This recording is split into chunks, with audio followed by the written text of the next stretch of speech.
বিজ্ঞাপন বিরতির পর আবারও স্বাগত। এখন খবর বিস্তারিত। আজ বিভাগ ভিত্তিক সিপিএম এর নির্বাচনী সভা হয় ধর্মনগর বিবিআই মাঠে। প্রধান বক্তা ছিলেন রাজ্যের মুখ্যমন্ত্রী মানিক সরকার। বক্তব্যে তিনি রাজ্যের সার্বিক উন্নয়নের চিত্র তুলে ধরেন। ধর্মনগর সিপিএম এর বিভাগ ভিত্তিক নির্বাচনী সভা হয় আজ। ধর্মনগর বিবিআই মাঠে হয় এই নির্বাচনী সভা। মূলত 54 কদমতলা কুর্তি আসনে ফয়জুল রহমান, 55 বাগবাসা আসনে বিজিতা নাথ, 56 ধর্মনগর আসনে অমিতাভ দত্ত, 57 যুবরাজনগর আসনে রমেন্দ্রচন্দ্র দেবনাথ এবং 58 পানিসাগর আসনে সুবোধ দাসের সমর্থনে হয় এই নির্বাচনী সভা। প্রধান বক্তা হিসাবে উপস্থিত ছিলেন পলিট ব্যুরোর সদস্য তথা রাজ্যের মুখ্যমন্ত্রী মানিক সরকার। দীর্ঘ ভাষণে মুখ্যমন্ত্রী মানিক সরকার 1978 সালের পূর্বে ত্রিপুরার সার্বিক অবস্থা, জোট রাজত্বে রাজ্যের অবস্থা এবং বর্তমান রাজ্যের সার্বিক উন্নয়নের চিত্র তুলে ধরেন। পাশাপাশি বিরোধী জোটের বিভিন্ন চক্রান্তের সমালোচনা করে আরও বেশি ভোটে বেশি আসনে সপ্তম বামফ্রন্ট সরকার গঠনের আহ্বান জানান তিনি। স্থাপিত হয়েছে, সন্ত্রাসবাদীরা জনবিচ্ছিন্ন হয়েছে, তাদের জনবল কমেছে, তাদের দল ছেড়ে শয়ে শয়ে বিপদগামী যুবক যুবতী অস্ত্র নিয়ে অথবা অস্ত্র ছাড়া স্বাভাবিক জীবনে ফিরে আসছেন। নূতন করে জীবনযাত্রা তারা আজকে শুরু করছেন।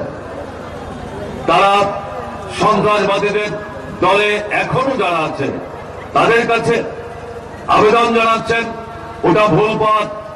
এই পথে মানুষের সমস্যার সমাধান হয় না, মানুষের অগ্রগতিকে রুদ্ধ করে মানুষের জীবন যন্ত্রণার সমাধান হয় না, ত্রিপুরা বা দেশের সমৃদ্ধি হতে পারে না।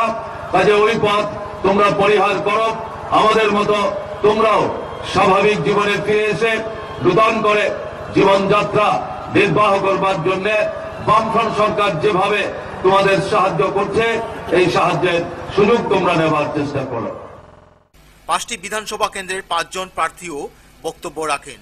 ব্যুরো রিপোর্ট, খবর ত্রিপুরা। নির্বাচনী ইশতেহার প্রকাশ করেন প্রদেশ কংগ্রেস। দলীয় পর্যবেক্ষক লুইজিন হু ফিলেরিওর উপস্থিতিতে ইশতেহার প্রকাশ করেন। কংগ্রেসের নির্বাচনী ইশতেহার প্রকাশ করল আজ। প্রদেশ কংগ্রেস ভবনে দলের দায়িত্বপ্রাপ্ত পর্যবেক্ষক লুইজিন হু ফিলেরিওর উপস্থিতিতে হয় কংগ্রেসের নির্বাচনী ইশতেহার প্রকাশ। বিদ্যালয়ের ছাত্রছাত্রী থেকে সমাজের সকল অংশের লোকেদের স্বার্থে এই ইশতেহার দলীয়ভাবে জানা যায়। সরকারি কর্মচারীদের কেন্দ্রীয় সরকারের সপ্তম বেতন কমিশনের সুপারিশ অনুযায়ী বেতন ক্রম চালু করার কথা রয়েছে ইশতেহারে। গরিব লোকেদের 1 টাকা কেজি দরে চালের ব্যবস্থা থাকবে। সব মিলিয়ে কৃষক থেকে সাধারণ মানুষের স্বার্থে রয়েছে দলীয় ইশতেহার। প্রদেশ কংগ্রেস সভাপতি সুদীপ রায় বর্মন, বিরোধী দলনেতা রতন লাল নাথ, আশিস সাহা, সুবল ভৌমিক, সুরজিৎ দত্ত, গোপাল রায়, অনিমেষ দেববর্মা, সমীর রঞ্জন বর্মন সহ কংগ্রেসের নেতৃত্বরা উপস্থিত ছিলেন সাংবাদিক সম্মেলনে।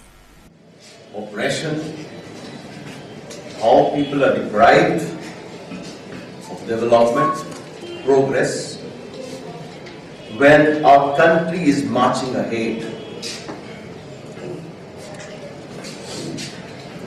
The Congress party would like to give to the people of Tripura a clean, transparent, corruption-free governance. And with that in mind, I would like to say, when we prepared this document, it has gone through the chairman of the Manifesto Scrutiny Committee, Mr. A.K. Anthony. It has gone through our Ministry of Finance. And finally, this document for us is a sacred document, has been approved by our Congress President Srimati Sonia Gandhi. Bureau report, খবর ত্রিপুরা। কুলবাড়িতে পুকুর খননকে কেন্দ্র করে আবারও হুমকি দিল বাংলাদেশ সীমান্ত বাহিনী BGB. একটি লাল পতাকা ঝুলিয়ে দেয় রাতের অন্ধকারে। বাংলাদেশের বিজেপি কুলবাড়ি সীমান্তে পুকুর খননকে কেন্দ্র করে একরকম হুমকি দিয়ে যায়। রাতে সীমান্তে একটি লাল পতাকাও বাসে ঝুলিয়ে দেয়। প্রত্যক্ষদর্শীদের মতে বাংলাদেশ সীমান্ত বাহিনীর বিজিবি বলে আর পুকুর খনন করা হলে ভালো হবে না, এমনই হুমকি দিয়ে যায়। জানা যায় কুলুবাড়ির পিলার নং 2080 ভারত বাংলাদেশ সীমান্তে শফিউল আলমের একটি পুকুর খননের কাজ শুরু করে এ মাসের প্রথম সপ্তাহে। পুকুরটি শূন্যগজ থেকে প্রায় 100 মিটার ভারতীয় সীমান্তে অবস্থিত। বিডিআর আছে, কাজ চলেনি দেখতে এসে কিছু লোকের ডাক দিয়ে নিছে, কিছু কাজ বন্ধ, কাজ চলে না। আজকে অনেকদিন কাজ বন্ধ করে রাখছে। তারপরে বিডিআর গেছে, এটা কাজ তারা গিয়েছে কাজ করন যেমন গেছে, কাজ করন যেত না, কাজ করলে এটা দিয়ে দরকার গোলাগুলি করবে কত কিছু। বিডিআর পতাকা তো কাল আজকে সকালে না দেখছে, বিকেলে রাত্রে থেকে লাগাইছে কিনা। হুমকি বলতে এটা কাজ করতে দিত না, এতটুকু এটা যে কোনো মূল্যে কাজ করতে দিত না বিডিআর।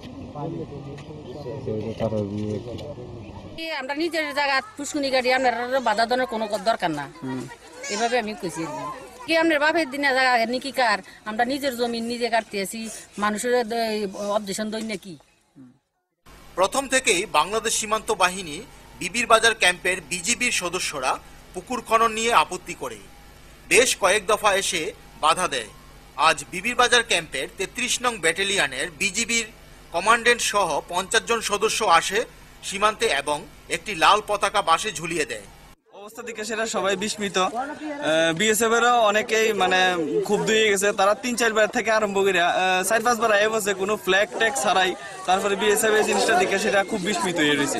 তো এরপরে বিএসএফ এর প্রতিক্রিয়া জানাইছে না, কইছে যে সীমান্ত এলাকায় যে কোনো কাজ করণ যাইব, কিন্তু এটা যাতে 2 ফুটের বেশি ড্রাইভ না হয়, এমনকি 2 ফুটের উপরে যাতে না হয়। বিডিআর বারবারে এটাতে তারা জানানো হয়েছে যে এটা তেমন কোনো ট্যাঙ্ক না, তেমন কোনো পুকুর না, খনন না, কিছু না, জাস্ট একটা দেওয়া হয়েছে যাতে জল টল আটকান যায়। এমনকি 2টা ফসল ব্যবস্থা করা হয়, যেমন মৎস্য এবং ধান, এই 2টা। বিডিআর বিভিন্ন পজিশন থেকে বোঝা গেছে যে তারা বোধহয় কিছু একটা করণে লেগে আছে, কারণ অনেকটি প্রিপারেশন নিয়ে আসছিল তারা। ব্যুরো রিপোর্ট, খবর ত্রিপুরা। তেজ ধনপুর কেন্দ্রের কংগ্রেসের প্রার্থী শাহ আলম বাড়ি বাড়ি নির্বাচনী প্রচার করেন এবং বিভিন্ন স্থানে বুথ সভা ও ঘরোয়া সভাও করেন তিনি। নির্বাচন বাকি কিছুদিন, ইতিমধ্যে বিভিন্ন রাজনৈতিক দলের প্রার্থীরা নিজ নিজ মতে চালিয়ে যাচ্ছে নির্বাচনী প্রচার। ঘরোয়া সভা, বাড়ি বাড়ি প্রচার, বুথ সভা থেকে জনসংযোগ চালিয়ে যাচ্ছে প্রার্থীরা। 23 ধনপুর বিধানসভা কেন্দ্রে কংগ্রেস প্রার্থী শাহ আলম ধনপুরের বাড়ি বাড়ি প্রচার করছে। মনাইপাথরের 41 এবং 42 নং বুথে এদিন করেন নির্বাচনী প্রচার। গণদেবতাদের বাড়ি বাড়িও যান তিনি। প্রার্থী শাহ আলম বলেন পানীয় জলের সমস্যা রয়েছে এলাকায়। তাছাড়া তিনি বলেন সরকারে আসতে পারলে সকলকে সব রকমের সুযোগ সুবিধা দেওয়া হবে। ছটজুরিয়া গ্রাম, সেখানে 140 বছর একজন বৃদ্ধা উপজাতি, আজকে উনি ভাতা পাচ্ছে না। অনেক জায়গায় মানুষ 200 ফুট উপরে, সেখান থেকে পানীয় জল নিচ থেকে সংগ্রহ করে নিয়ে যেতে হয়। কিসের উন্নয়ন? তাই আমি একটা কথা বলি, আমি কংগ্রেস সিপিএম বুঝি না, আমি বুঝি মানুষ। আমি মানবিকভাবে প্রত্যেক ধনপুর কেন্দ্রের জাতি উপজাতি প্রত্যেকটি মানুষের সাথে আমার হৃদয়ের সম্পর্ক। আমি বলেছি নির্বাচন আসলে প্রত্যেকটি উপজাতি ভাই, নির্বাচন আসলে সিপিএম 2000 টাকা 1 কুইন্টাল চাল, তখন তাদেরই বলেছি 2000 টাকা 1 কুইন্টাল চালের বিনিময়ে 5 বছরের জন্য আপনাদের তালাবদ্ধ করে দিচ্ছে। জহিরুল ইসলামের রিপোর্ট, খবর ত্রিপুরা। প্রজাতন্ত্র দিবস উপলক্ষে ধর্মনগরের পূর্ব শাখাইবাড়ির 5 নং ওয়ার্ডের অঙ্গনবাড়ি কেন্দ্রে জাতীয় পতাকা ওঠানো হলেও নামাতে ভুলে যায়। পরে গ্রামবাসীদের সহায়তায় নামানো হয়। ধর্মনগরের পূর্ব শাখাইবাড়ির 5 নং ওয়ার্ডের অঙ্গনবাড়ি কেন্দ্রে রাত 9টার সময় দেখা যায় জাতীয় পতাকা উঠছে। প্রজাতন্ত্র দিবস উপলক্ষে জাতীয় পতাকা ওই কেন্দ্রে তোলা হয়, কিন্তু খামখেয়ালি বশত জাতীয় পতাকা সন্ধ্যার পর আর নামানো হয়নি। স্থানীয় গ্রামবাসী চন্দ্রশেখর রায়ের বক্তব্য অনুযায়ী শাখাইবাড়ির 10 নং ওয়ার্ডের নির্বাচনী সভা চলছিল। সেই সময় 5 নং ওয়ার্ডের কিছু যুবক সবাই গিয়ে খবর জানায় অঙ্গনবাড়ি কেন্দ্রে জাতীয় পতাকা নামানো হয়নি। তারপরেই সবার শেষে সবাই ওই কেন্দ্রের সামনে আসে, পরে গ্রামবাসীরা জাতীয় পতাকাটিকে নামিয়ে নেয়। বিধানসভা নির্বাচন উপলক্ষে আমাদের 10 নম্বর ওয়ার্ডের চন্দ্রপুর গ্রাম পঞ্চায়েত এলাকার আমাদের একটা নির্বাচনী জনসভা আমাদের চলছিল। হঠাৎ করে আমাদের কিছু যুবক ভাইয়েরা আশ্চর্যজনকভাবে, আমি তখন বক্তৃতা রাখছিলাম, আলোচনায় অংশগ্রহণ করছিলাম, হঠাৎ গিয়ে বলল যে পার্শ্ববর্তী বালুয়ারি কেন্দ্রের জাতীয় পতাকা এখনো নামানো হয়নি। আমরা জাতীয় কংগ্রেস সংবিধানে বিশ্বাস করি এবং আমাদের সমগ্র ত্রিপুরাবাসী সহ ভারতবাসী আমরা জানি, স্বভাবতই ছোটবেলা থেকে আমরা জানি যে জাতীয় পতাকা সূর্যোদয়ের সঙ্গে সঙ্গে উত্তোলন করা হয় এবং সূর্য অস্তের সঙ্গে সঙ্গে সেটা নামানোর রীতি আমাদের সংবিধানে লিপিবদ্ধ আছে এবং জাতীয় পতাকাকে অসম্মান করার কোনো অধিকার ভারতবর্ষের কোনো নাগরিকের নেই। এবং এই জাতীয় পতাকার জন্য আজকে সৈন্যবাহিনীরা আমাদের ভারতবর্ষের সীমান্তে জানপ্রাণ দিচ্ছে। সাধারণ নাগরিক আমরা আমাদের জাতীয় পতাকাকে উড্ডীন রাখার জন্য আমরা সবসময় প্রতিনিয়ত আমরা কিন্তু সংগ্রাম করে যাচ্ছি ভারতবর্ষের জাতীয় পতাকাকে আমরা উড্ডীন রাখার জন্য। কিন্তু কটা বাজে? 8:20 রাত্রি, এখনো জাতীয় পতাকা দেখুন আপনারা। তো আমরা স্বনির্বন্ধভাবে আপনাদের কাছে আবেদন রাখবো যে ঊর্ধ্বতন কর্তৃপক্ষ, আমার মনে হয় যে ঊর্ধ্বতন কর্তৃপক্ষ আমাদের আইএস রয়েছেন, এসডিএম রয়েছেন এবং ডিএম সাহেব রয়েছেন, আমাদের যারা আমরা বিশ্বাস করি যে নিজ হাতে আমরা কোনো সময় কিছু নিতে চাই না। আমরা ভারতের গণতন্ত্রে বিশ্বাস করি। আপনাদের মাধ্যমে করজোরে আহ্বান রাখছি যে এই অপমান থেকে ভারতবর্ষকে বাঁচান এবং অনতিবিলম্বে খবর দিয়ে কি হয় সেটা দেখার জন্য এবং জাতীয় পতাকাকে সসম্মানে নামানোর জন্য আপনারা প্লিজ ব্যুরো রিপোর্ট, খবর ত্রিপুরা। আবারও অগ্নিকাণ্ডে 10টি দোকান সম্পূর্ণ ভস্মীভূত হয় বটতলা বাজারে। 8টি ইঞ্জিন 2 ঘন্টা প্রয়াস চালিয়ে আগুন আয়ত্তে আনে। আবারও অগ্নিকাণ্ডে ভস্মীভূত হলো বটতলা বাজার। 10টি দোকান সম্পূর্ণ পুড়ে যায়। দুপুর নাগাদ স্থানীয় পথ চলতি লোক দেখতে পায় আগুনের শিখা। তখনই খবর দেওয়া হয় অগ্নি নির্বাপক দপ্তরে। 8টি ইঞ্জিন প্রায় 2 ঘন্টায় আগুন আয়ত্তে আনে, না হলে ঘটে যেত অনেক বড় ঘটনা। জানা যায় বিদ্যুতের শর্ট সার্কিট থেকে একটি চাউলের দোকানে আগুনের সূত্রপাত। ক্ষতির পরিমাণ কয়েক লক্ষাধিক টাকা বলে জানা যায়। তবে রবিবার বাজার বন্ধ থাকায় বেশি ক্ষয়ক্ষতির আশঙ্কা রয়েছে। কিছুদিন পূর্বে বটতলায় ভিতর বাজারেও আগুন লেগেছিল। ঘটনাস্থলে যায় পুলিশের উচ্চ পর্যায়ের দলও, খোঁজ নেয় প্রশাসনের পক্ষ থেকেও। আশিস সাহা, শ্যামল রায়, রতন দাসরা বটতলায় এসে ক্ষতিগ্রস্ত ব্যবসায়ীদের সাথে কথা বলে যান। খবর পেয়ে সরাসরি এসছি আর কি। আপনি কি ভিতর গিয়েছিলেন? গেছি, দেখে এসছি। ক্ষতি হচ্ছে ক্ষুদ্র ব্যবসায়ীদের, এই আর কি। ফায়ার সার্ভিসের কর্মীরা আপ্রাণ চেষ্টা করছে, এখানকার মানুষজন যারা আছে তারাও সাহায্য করছে, এই আর কি। আগুন নিয়ন্ত্রণে মোটামুটি আসছে বলে মনে হচ্ছে আর কি। ফায়ার সার্ভিসের কর্মীরা বাকিটা বলতে পারবে। সহযোগিতা করছে এলাকার লোকজন সবাই। আশাবাদী যে আমরা একটা সরকার প্রতিষ্ঠা করব। আমাদের সরকার প্রতিষ্ঠা হলে অগ্নি নির্বাপনের জন্য যে আধুনিক ব্যবস্থাপনা, বিশেষ করে এই পুরনো প্রাচীন বাজারগুলিকে রক্ষা করার জন্য আমরা উন্নত পরিকাঠামোর মাধ্যমে এই বাজারের অগ্নি নির্বাপন ব্যবস্থাকে আমরা পরিচালনা করব এবং এইভাবে যেন দরিদ্র ব্যবসায়ীরা ক্ষতিগ্রস্ত না হয় তার জন্য আমরা প্রতিরোধমূলক ব্যবস্থা আমরা অবশ্যই করব।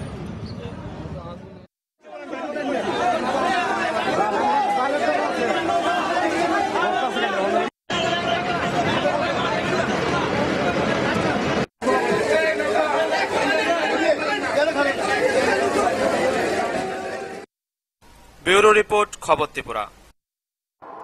সখীচরণ বিদ্যানিকেতনের 50 বৎসর পূর্তি হবে আগামী 4 ফেব্রুয়ারি। এরই অঙ্গ হিসাবে আজ এক বসে আঁকো প্রতিযোগিতা অনুষ্ঠিত হয়। 50 বছর পূর্তি উপলক্ষে হয় বসে আঁকো প্রতিযোগিতা। প্রায় 200 জন ছাত্রছাত্রী বিভিন্ন বিভাগে অংশগ্রহণ করে। সখীচরণ বিদ্যানিকেতনের 50 বছর পূর্তি হবে আগামী 4 ফেব্রুয়ারি। এই উপলক্ষে আজ বিদ্যালয় প্রাঙ্গণে হয় এই বসে আঁকো প্রতিযোগিতা। কনভেনার বিধান সরকার আরও বলেন, ওই দিন বিদ্যালয়ের ছাত্রছাত্রীরা শহরের বিভিন্ন পথ পরিক্রমণ করবে এক বর্ণময় র্যালি করে, যেখানে থাকবে বিভিন্ন টেবলুও। তাছাড়া বিদ্যালয় প্রাঙ্গণে হবে সাংস্কৃতিক অনুষ্ঠান ও আলোচনা চক্র। 4 ফেব্রুয়ারি যে আয়োজন, সেই উপলক্ষেই আজকে বসে আঁকো প্রতিযোগিতা। 4 ফেব্রুয়ারিতে আমাদের সকাল 7:30টায় স্কুল থেকে একটা সুদৃশ্য র্যালিও বের হবে। প্রত্যেক ক্লাসের ছাত্রছাত্রীরা বিভিন্ন বিষয় নিয়ে, আমরা বিভিন্ন বিষয়ের উপর ভিত্তি করে এই র্যালি শহরের বিভিন্ন পথ পরিক্রমা করবে। এরপর সকাল 11:30টায় আমাদের এখানে সাংস্কৃতিক অনুষ্ঠান হবে।